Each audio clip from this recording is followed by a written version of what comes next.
Hazine ve Maliye Bakanı Nurettin Nebati, araç satışlarında bir düşme yok. Aksine araç kuyrukları var. Talepleri karşılayamıyorlar. ÖTV'yi niye indirelim ki? Dedi. O zaman döviz kuru düştüğü için marketlere, esnaflara nasıl fiyatları düşürün diyeceksiniz. Onlar da Sayın Bakan satışlarımız çok iyi, talep de çok yüksek, halk bu fiyatlara da alıştı, bu şekilde satışa devam edelim dese cevaben ne diyeceksiniz merak ediyorum. Talep yüksek, niye ÖTV'yi düşürelim demek, halkın, vatandaşın daha çok belinin bükülmesi demek.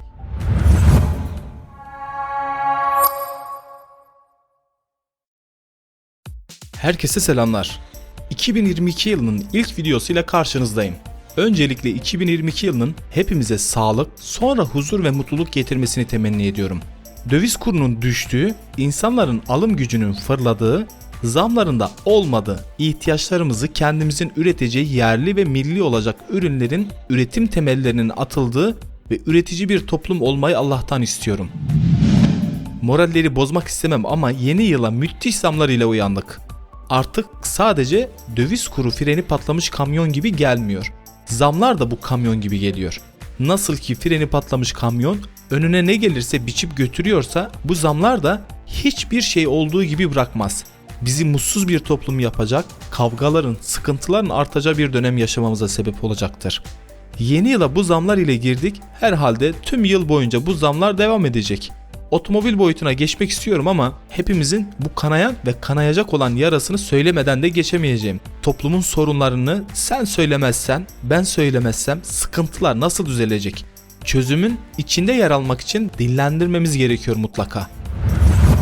Otomotiv sektöründeki sıkıntılara geçtiğimizde ise döviz kurunun yüksekliğinden ötürü araç fiyatları uçtu gitmişti zaten. Artık markalar her hafta farklı fiyatlar veriyorlar. ÖTV düzenlemesinin gelmesi gerektiğini defalarca dillendirmiştim. Ama gel gelelim Hazine ve Maliye Bakanı Nurettin Nebati, araç satışlarında bir düşme yok. Aksine araç kuyrukları var. Talepleri karşılayamıyorlar. ÖTV'yi niye indirelim ki? Dedi. Sayın Bakan, öncelikle o satılan araçlar vatandaşların yani binicilerin aldığı araçlar değil.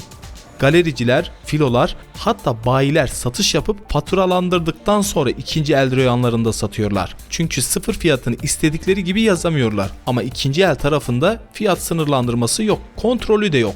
İkinci olarak ise %50 ÖTV dilimine giren sadece 1 veya 2 model kaldı. Yani çoğu otomobil %80'lik dilimde boy gösteriyor.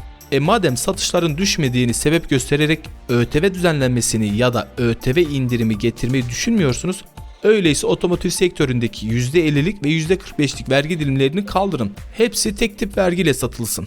%50'de ve %45'te araç bulunmuyor. Ne diye duruyorlar ki? Ne diye tutuyorsunuz bu vergi dilimlerini o zaman? Şimdi benim üçüncü olarak söylemek istediğim, bir malın maliyetinin düştüğünü düşünelim. Ama maliyeti düşmesine rağmen talep yüksek, satışlar da iyi ise o malda maliyet düştüğü için kazanç artacaktır. Bu durum haksız kazanç olmaz mı?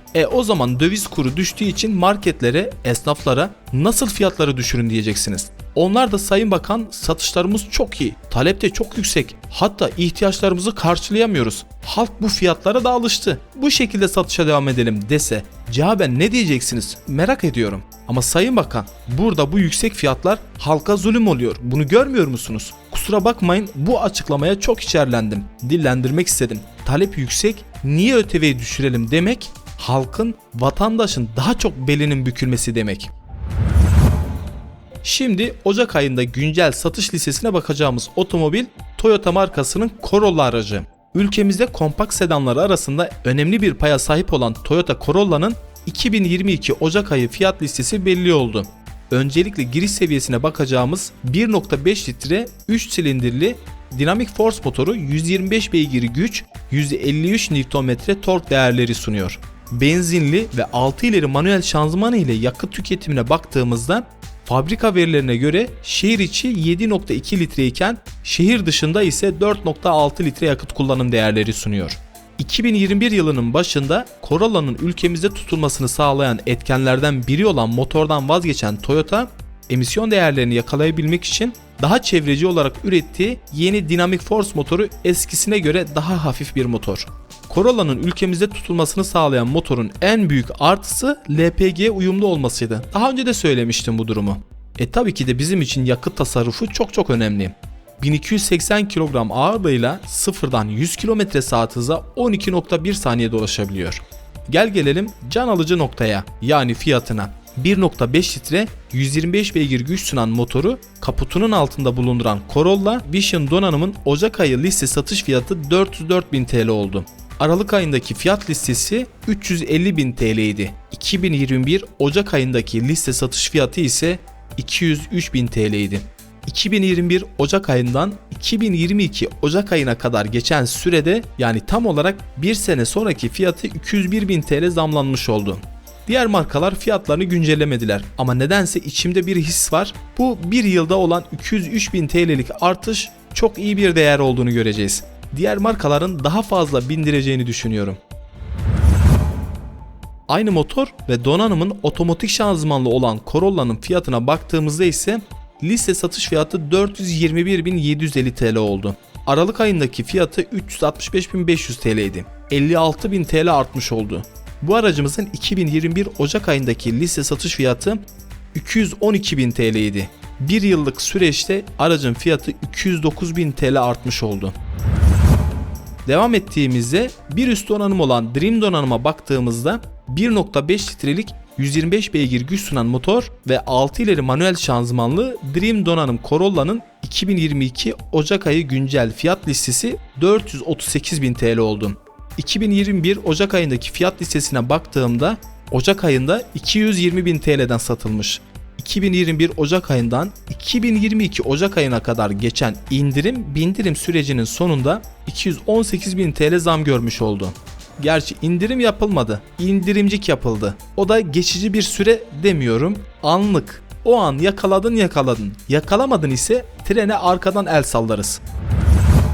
Dream donanım otomatik şanzımanlı olanın liste satış fiyatı 455.000 TL oldu. 2021 yılının Ocak ayındaki fiyat listesine baktığımda Ocak ayında 228.000 TL'den satıldığını görmekteyiz.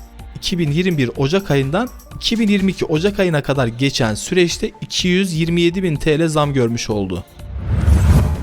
Flame pakete geçtiğimizde 1.5 125 beygir güç sunan motorun otomatik şanzımanlı Flame donanımlı Corolla'nın liste satış fiyatı 484.000 TL oldu. 2021 Ocak ayındaki fiyatına baktığımızda 287.000 TL'den satıldığını görüyoruz.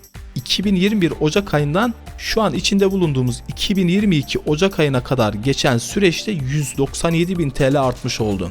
1.5 Flame X-Pack Multidrive S 511.000 TL oldu. 2021 Ocak ayında 303.000 TL idi. Corolla ile ilgili anlatacaklarım bu kadar. Allah'a emanet olun. Görüşmek üzere.